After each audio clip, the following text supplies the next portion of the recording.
আসসালামু আলাইকুম pro football fans. সেই যে ২০১৭ সালে নেইমার জুনিয়র বার্সেলোনা ছাড়লো, তারপর থেকে কতবারই তো গুঞ্জন উঠলো যে নেইমার জুনিয়র আরও একবার ব্যাক করছে বার্সেলোনাতে।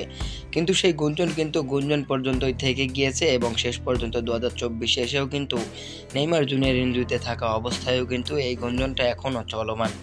মূলত নেইমারকে নিয়ে আর কতই মিথ্যা রুমার সৃষ্টি করবে ভক্ত সমর্থকেরা কে জানে। বিশেষ করে স্প্যানিশ গণমাধ্যমগুলো মূলত নেইমার বার্সেলোনায় ফেরার জন্য নিজেকে অফার করেছিলেন এবং হ্যান্সি ফ্লিক তা সরাসরি রিজেক্ট করেছেন, এরকম খবরও কিন্তু বেরিয়েছে স্প্যানিশ গণমাধ্যমে। মূলত নেইমারকে নিয়ে সাম্প্রতিক সময়ে একটি রিউমার ছড়িয়েছে স্প্যানিশ গণমাধ্যমে, যা সম্পূর্ণ মিথ্যা বলে জানিয়েছে নেইমারের ট্রান্সফার রিলেটেড শিবিরগণ। তাদের বিবৃতি ছিল এমন: নেইমারের বার্সায় ফেরার গুঞ্জনটি মিথ্যা এবং এটি আল হিলাল এবং নেইমারের জন্য চরম অসম্মানের। নেইমার আল হিলালের সাথে চুক্তিবদ্ধ রয়েছেন, তিনি রিয়াদে খুশি আছেন, শীঘ্রই তিনি সমর্থকদের বিনোদন দিতে মাঠে ফিরবেন। মূলত নেইমারের ট্রান্সফার রিলেটেড শিবিরগণের তাদের বিবৃতিটা হচ্ছে এরকম। আর স্প্যানিশ গণমাধ্যমগুলো বলছে নেইমার বার্সেলোনায় আসতে চায়, কিন্তু হ্যান্সি ফ্লিক সরাসরি তার রিজেক্ট করে দিয়েছে।